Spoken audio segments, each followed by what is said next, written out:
Dangal greetings, I am Joshua Bulilan. I'll briefly explain the network topology and configuration for this task. First, I use star topology. And I change the host name to router Bulilan and switch Bulilan.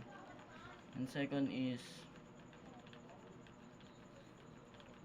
VLAN number or 10 per admission and VLAN 20 for admission and VLAN 30 per register.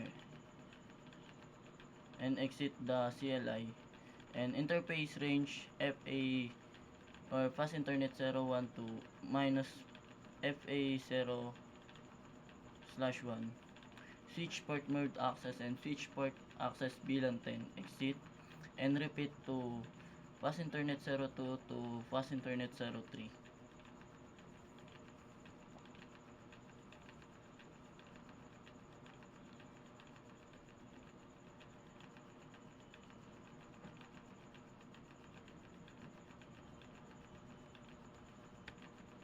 Second is configure terminal, and for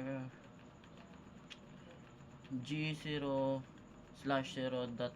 per to encapsulation .1Q10, and I forget the IP address for PC.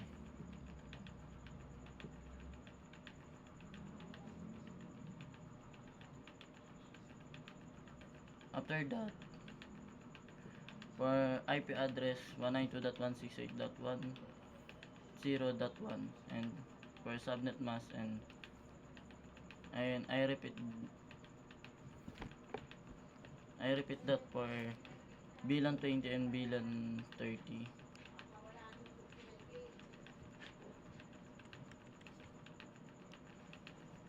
After that, no shutdown,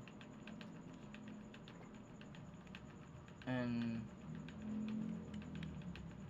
interface G0/1 and switch port mode to trunk.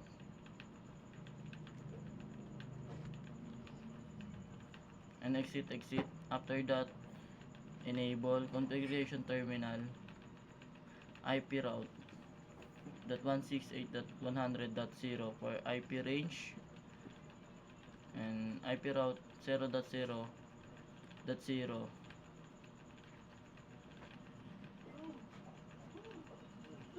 and try to ping 192.168.10.1,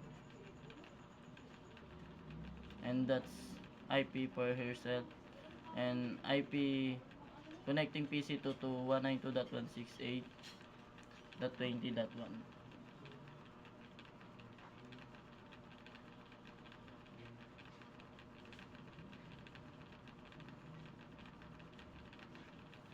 and repeat it for PC1 to PC0 to PC2.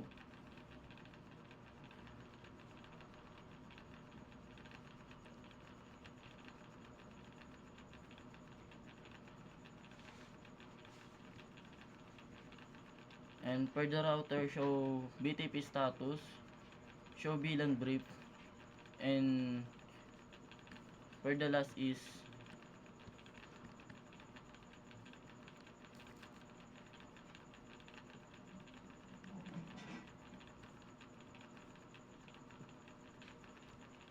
show IP route, and that's all the output.